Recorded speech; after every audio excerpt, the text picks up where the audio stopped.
Welcome to The Explainer. Today, we are unpacking the distributed systems magic that lets billions of messages flow seamlessly across our screens every single day. If you've ever wondered why answering the interview question, "Design Slack," is basically the ultimate doorway to nearly every hard back-end problem in software engineering, well, you are definitely in the right place. I mean, think about it for a second. You hit send, and almost instantly, that message lands on a teammate's laptop, their phone, their browser, even if they're sitting 8 time zones away. It feels completely like magic, right? But behind the curtain, handling this kind of scale is actually one of the most carefully orchestrated engineering trade-offs in modern software. We're talking stateful connections, massive fan-out, and a heavy reliance on graceful degradation. Okay, let's just rip the Band-Aid off and look at the core architectural secret here. There's a strict, absolute decoupling between where messages are durably saved and how they are instantly delivered. We call this the two-plane mental model. On one side, you've got the persistence plane. That's your durable database storage. On the other side is the real-time plane, which handles live WebSocket delivery. The golden rule here? A failure in real-time delivery must never ever lose a message, and a failure in persistence must never freeze the live conversation. Now, to wrap our heads around this massive architecture without getting overwhelmed, we're going to break it down into 6 logical pieces: the real-time illusion, data simplification, persistence versus latency, breaking the connection limit, scaling with pub-sub fanout, and finally, designing for inevitable failures. All right, part 1, the real-time illusion, decoupling delivery from storage. Before you even touch a marker to a whiteboard, a principal engineer really needs to answer a few foundational questions, like what can actually be lossy? If a user's typing indicator drops over the network, totally fine, nobody cares. But a crucial business decision or a contract approval, absolutely not. Understanding exactly where your state lives and how to recover it when things go sideways dictates every single downstream choice in this entire architecture. Moving right along to Section 2, Simplification through Data Modeling. This is really the foundation of scale. Okay, here is a massive insight. If you build separate systems for DMs and group channels, you literally double your complexity overnight.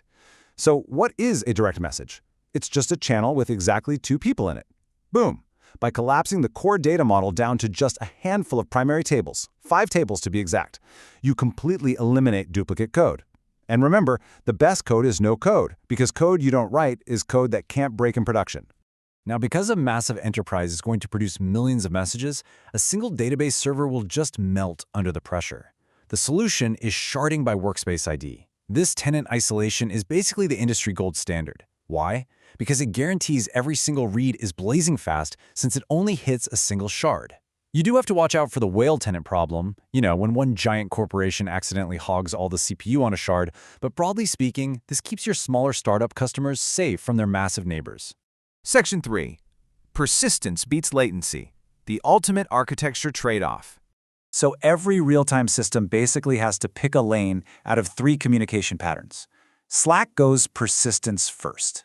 That means the durable write to the database happens before the message is ever sent to the real-time delivery plane. WhatsApp, on the other hand, is delivery first. They push the message instantly to the recipient and persistent asynchronously. In Zoom, they are real-time only. When the meeting ends, that chat is gone forever. But for an enterprise collaboration tool that absolutely refuses to lose critical business records, persistence first is really the only right call. Now, how do we actually deliver these messages live? Well, you could use short polling. That's having the client ask the server every 2 seconds, any new messages, any new messages? Kind of like a kid in the back seat on a road trip. But that crushes your servers with completely wasteful traffic. Instead, we use WebSockets. We open one persistent multiplexed pipe and we funnel all of it, typing indicators, presence changes, new messages, straight through that single open connection. Okay, part 4, breaking the connection limit and the brutal mathematics of servers. Have you ever seen this number, 65,535? This isn't just some random trivia night answer. It is the absolute mathematical ceiling of connections your load balancer can make to a single edge server IP. It's dictated by the TCP 5-tuple limit. It's a literal kernel-level bottleneck. So if you have millions of concurrent users holding open WebSockets, your stateless edge servers will just straight up stop accepting new connections once they hit this invisible wall. So how in the world do you get around a hard mathematical wall? Enter the Dual-NIC trick. By giving each stateless edge server multiple virtual IP aliases, engineers cleverly outmaneuver the operating system's built-in bottleneck. This is exactly the kind of deep kernel tuning nobody teaches you in school, but it multiplies your ephemeral port budget. Suddenly, a single edge server can comfortably handle over 200,000 concurrent connections out of its local connection pool. It's brilliant. All right, Section 5. Scaling with pub/sub fanout. Connecting the edges together.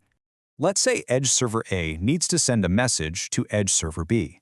You'd probably think, oh, they just connect directly to each other. But wait, as your fleet grows to, say, 500 servers, a full end-to-end mesh topology suddenly requires 250,000 open connections between them. It is a complete exploding catastrophe that mathematically just cannot scale. The elegant fix here is something called the fanout flow.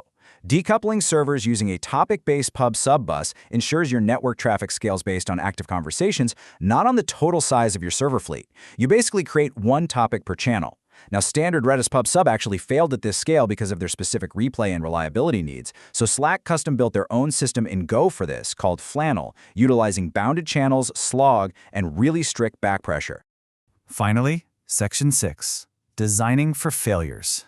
Building that crucial safety app. Here's the harsh truth. In any distributed architecture, the real-time delivery plane will eventually fail. Network split, servers crash, it happens. This is where the checkpoint pattern comes in.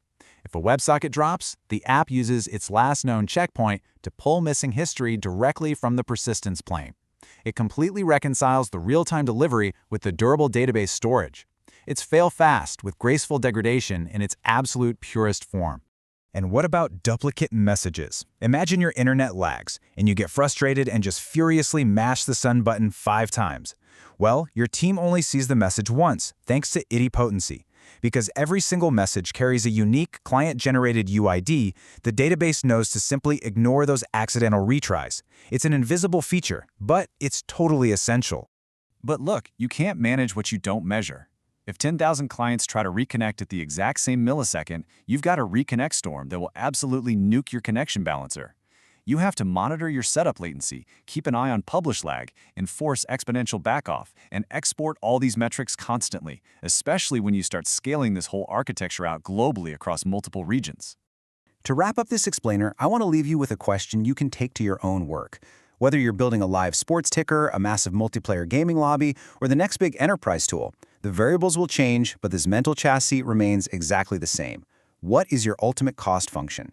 Are you prioritizing blistering speed or bulletproof persistence? Think deeply about that as you design your next backend system. Thanks for hanging out and learning with me today.